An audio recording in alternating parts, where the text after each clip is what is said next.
नीता जी, मैं आपसे पूछना चाहूंगा, क्योंकि आप तो एंकर, जैसा कि आपने कहा कि एंकर और रिपोर्टर में मैं अपने आप को ज्यादा रिपोर्टर समझना ज्यादा पसंद करती हूँ। आपको रिपोर्टिंग, आज भी आपको रिपोर्टिंग में मजा आता है।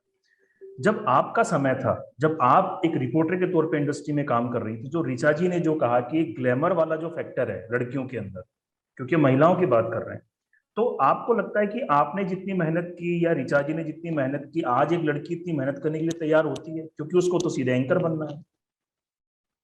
हुँ। ये बात तो बिल्कुल ठीक बोली है उन्होंने, क्योंकि ये सच है। अभी बड़ी मुश्किल होती है आपको अपनी टीम के लिए बच्चों को सेलेक्ट करने में भी, क्योंकि जो बच्चे आपके पास, मैं तो खुद आपसे कितनी बार बोलती हूँ, अच्छे बच्चे कुछ हाँ। हैं तो बता दीजिए, जो मेहनत करना जानते हो, जो मतलब जिनमें इंटरेस्ट हो, कंटेंट के लिए इंटरेस्ट हो।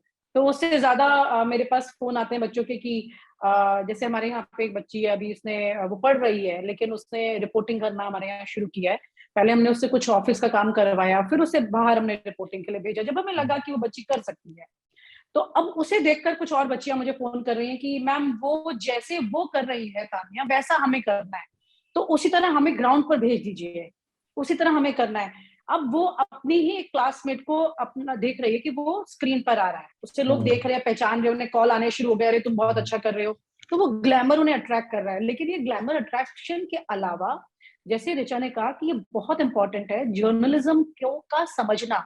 जितने इंस्टीट्यूट्स इस वक्त है, मैं सीरियसली बता रही हूँ, बहुत सारे इंस्टीट्यूट्स मैंने देखे हैं जो ये समझना ही नहीं चाहते, ना समझाना चाहते हैं कि भाई पहले आप पत्रकार बनिए। ऑन एयर आकर के, एक तो सॉरी, लेकिन सच्चाई ये है कि इसमें हमारी टीवी इंडस्ट्री की बहुत बड़ी गलती है, बहुत बड़ी। उन्होंने फेसेस बना दिए, हम्म। चेहरे बना दिए, क्योंकि उनके पास बड़े ब्रांड थे, प्लेटफॉर्म बड़े हैं, लेकिन उसी बड़े ब्रांड में उन्होंने एक गुड जर्नलिज्म की जो इमेज क्रिएट करनी थी, जो पत्रकार आज नेता जो हैं, वो बैठकर अगर एंकर को 2 बातें सुना जाते हैं और एंकर कुछ नहीं बोल पाते हैं, तो ये, इससे शर्म आती है, सीरियसली बता रही हूँ मैं। हमें शर्म आने लगी है देख के, क्योंकि है तो एक ही फ्रेटर्निटी के ना। जैसे एक परिवार के होते हैं तो एक खून है, आपको कुछ भी, आप अपने भाई से लड़ लें, बहन से लड़ लें, लेकिन कोई बाहर वाला बोलेगा तो आपको बुरा लगेगा। ऐसे बुरा लगता है कि जब आप जर्नलिस्ट हैं और आप ही के साथ, आप ही की फ्रेटर्निटी के दूसरे लोग, आपको पता लगता है कि उनको कोई भी नेता आकर के सुना गया। हम पूरी जिंदगी हमने यही सुना कि आपको नेता से सवाल करने हैं, और ऐसे सवाल करने हैं कि भाई आप जनता को पता चले कि कुछ नया इनपुट आपने निकाल के दिया है। उसमें चीखने चिल्लाने जैसे जो कॉन्सेप्ट आ गए, फिर उसके अलावा फिर आपने ग्लैमर वाली, जैसे ऋचा ने कहा कि एक मतलब एक ग्लैमर का जो लुक है, वो भी बड़ा इंपॉर्टेंट हो जाता है। आप लड़कियां ज्यादा एंकर क्यों रखते हो, लड़के क्यों नहीं हम्म। रखते हो अपने एंकर आप?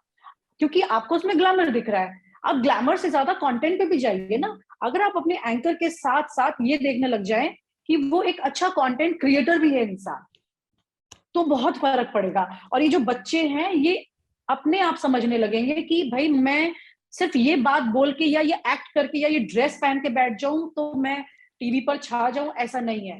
मुझे ये एक डिटेल्ड नॉलेज होनी चाहिए। इसमें मैं एक छोटी सी बात ऐड करना चाहती हूँ आनंद। डिजिटल मीडिया ने सीनियर जर्नलिस्ट को बहुत बड़ा स्पेस दिया है, क्योंकि वो हम्म। सब जिनका जो अनुभव है उनका, उनकी वजह से आज हमारे चैनल भी देखे जाते हैं, जी। क्योंकि उन्होंने पूरी जिंदगी जो जाना है, समझा है। उत्तर प्रदेश में आज चुनाव है, तो उत्तर प्रदेश की एक एक कहानी वो जानते हैं। अब यहाँ पर मैं किसी बच्चे को बिठा दूं या किसी लड़की को बोलूं एंकर करो आप, और ग्लैमरस लुक में बैठ जाओ, तो डिजिटल कोई नहीं देखने वाला, जी। किसी को इंटरेस्ट नहीं आएगा इसमें। टीवी शायद अभी चल रहा होगा उस पर, लेकिन डिजिटल उस पर नहीं चल सकता है। यानी कि डिजिटल कंटेंट की डिमांड करने लगा है। अब वो धीरे धीरे करके, इसीलिए टीवी से व्यूअरशिप हट करके डिजिटल पे आने लगी है। तो अगर आप फीमेल की भी बात कर रहे हैं यहाँ पर कि चेहरा, अगर आप सिर्फ ग्लैमर की वजह से उन्हें वहां बैठा रहे हैं, तो ये अपने आप ही पे एक डाउनफॉल की तरफ जा रहा है। ये चैनल्स को भी समझने की जरूरत है। आपको इंटेलेक्ट माइंड जो है ना, वो आपको बैठाने पड़ेंगे। जी। आपको ग्लैमर सिर्फ नहीं चाहिए। आप देखिए बाकी जो चैनल्स हैं, बीबीसी देखिए, बाकी और चैनल्स भी आप जाइए बाहर देश से, वहां देखिए कॉन्सेप्ट क्या है। एक बहुत सीनियर जर्नलिस्ट जो है, वो एंकर कर रही हैं। हम्म। ऐसे होता है ना वहां पे लोग। लेकिन यहाँ आपको क्या चाहिए, तुरंत, तुरंत आपको मौका देना है। नए बच्चे जो निकल के आएंगे, उनको तुरंत आपको बिठाना है और तुरंत आपको एक फेस क्रिएट करना है। पता नहीं किस इनसिक्योरिटी में लोग हैं।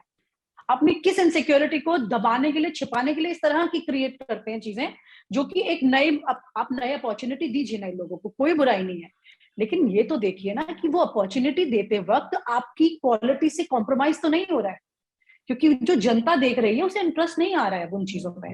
अगर आपको नॉलेज है तो वो आपको सुनेंगे, वरना नहीं, डिस्कार्ड कर देंगे।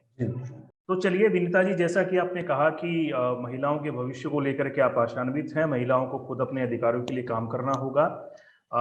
आप इस चर्चा में हमसे जुड़ी, आप महिला दिवस के मौके पर आपने हमारे साथ अपने विचार साझा किए। ऋचा जी, आप भी हमसे जुड़ी, आपका, आप दोनों का एक बार फिर मेरी पूरी टीम की ओर से मैं आपका आभार व्यक्त करता हूँ। धन्यवाद। Thank you. Thank you. चलिए।